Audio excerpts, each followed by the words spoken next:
అభం శుభం తెలియని విద్యార్థులు అకారణంగా తనువు చాలిస్తున్నారు. ముక్కు పచ్చులారక ముందే జీవితాన్ని ముగించేస్తున్నారు.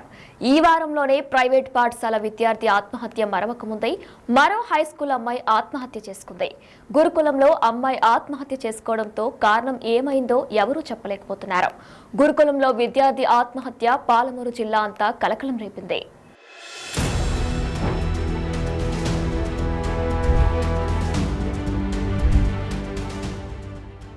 మహబూబ్ నగర్ జిల్లా బాలానగర్ మండల కేంద్రంలో గురుకుల బాలికల పాఠశాలలో ఆరాధ్య అనే అమ్మాయి 10వ తరగతి చదువుతుంది. ఉదయం 8 గంటల సమయంలో ఫ్యాన్ కి ఉరివేసుకుని ఆత్మహత్య చేసుకుంది. ఇది గమనించిన తోటి విద్యార్థులు ఉపాధ్యాయులకు సమాచారం అందించారు. ఉపాధ్యాయులు వెంటనే షాద్ నగర్ ప్రభుత్వ ఆసుపత్రికి తరలించారు. కానీ డాక్టర్లు అప్పటికే ఆ అమ్మాయి మృతి చెందిందని చెప్పారు.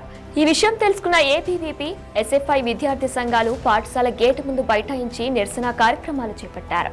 మృతి చెందిన విద్యార్థి కుటుంబానికి న్యాయం చేయాలని, విద్యార్థిని మృతికి గల కారణాలు చెప్పాలని వారు డిమాండ్ చేస్తున్నారు.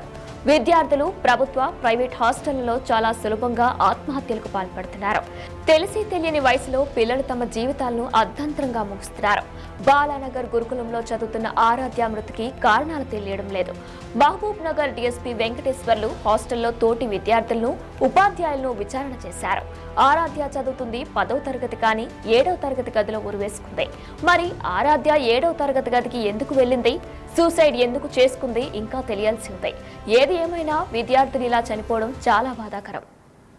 నమస్తే, నా పేరు అశోక్, ఎస్ఎఫ్ఐ బాలనగర్ మండల్ ప్రెసిడెంట్ నేను. అయితే ఇక్కడ మన గురుకుల హాస్టల్లో ఒక అమ్మాయి ఆరాధ్య అనే అమ్మాయి 7 గంటల 30 నిమిషాలకు అట్లా చనిపోవడం జరిగింది ఉరేసుకొని. అందరూ తిరుగుతున్న సమయంలోనే అందరూ టిఫిన్లు అయిపోయిన తర్వాత అందరూ తిరుగుతున్న సమయంలోనే అమ్మాయి పోయి లోపలికి పోయి ఉరేసుకుందని మేము చెప్తున్నారు. మేము స్టాఫ్కి ఫోన్ చేస్తే అది ఫ్యామిలీ ప్రాబ్లమ్స్ ఉండొచ్చు, ఫ్యామిలీ ప్రాబ్లం ఉన్నాయి, అదే ప్రాబ్లం అని చెప్పేస్తున్నారు. అయితే అమ్మాయి దాదాపు ఇక్కడ వచ్చి సంక్రాంతి హాలిడేస్ తర్వాత వచ్చింది. సంక్రాంతి హాలిడేస్ తర్వాత వచ్చినాక కూడా ఇన్ని రోజులైంది హాలిడేస్ అయిపోయి కూడా. ఏమైనా ఫ్యామిలీ ప్రాబ్లమ్స్ ఉంటే వాళ్ళ ఊర్లో కానీ ఏమైనా జరిగి ఉండాలి, లేదంటే వాళ్ళ ఇంట్లో కానీ ఏమైనా జరిగి ఉండాలి. అమ్మాయి ఇక్కడ వచ్చిన తర్వాత ఇన్ని రోజులు అయిన తర్వాత అమ్మాయి ఆత్మహత్య చేసుకుంది అంటే అది దాదాపు స్టాఫ్ ప్రాబ్లమే ఉండొచ్చు, ప్రిన్సిపల్ ప్రాబ్లం ఉండొచ్చు, అయితే ఏది ఉన్నా సరే గురుకుల పాఠశాలదే తప్పు. ఖచ్చితంగా స్టాఫ్ది ఉండొచ్చు, లేదంటే మన ప్రిన్సిపల్ గారిది ఉండొచ్చు. దాదాపు అమ్మాయి చనిపోయి కూడా 7:30 గంటల సమయంలో చనిపోయింది, తీసుకెళ్ళమంటుండు. ఇప్పటి వరకు స్టాఫ్ ఎవరు కూడా రాలే. బయట 7:30 గంటలు చనిపోతే 10:30 అయిపోయింది, ఇప్పటికి 10:30 అయిపోయింది. ఇప్పటివరకు కనీసం ప్రిన్సిపల్ కూడా రాలేదు. అంటే ఎంత నెగ్లెక్ట్ చేస్తుండు. మరి ఇది వాళ్ళు ఉద్దేశపూర్వకంగా చేసిరా, లేకపోతే అమ్మాయిని ఏమైనా హింస పెట్టిరా ఏందనేది మేమైనా పిల్లల్ని ఎవరన్నా పోయి అడుగుదామంటే కూడా మమ్మల్ని పోలీస్ సిబ్బంది కూడా ఆపుతున్నారు. ఇక్కడ లోపలికి అలౌ చేయట్లేదు, స్టాఫ్ కూడా అలౌ చేయట్లేదు. మేమైనా సొంతంగా వెళ్ళి పిల్లల్ని తెలుసుకుందామంటే కూడా మమ్మల్ని ఆపుతున్నారు. For more videos like this, subscribe Big TV channel.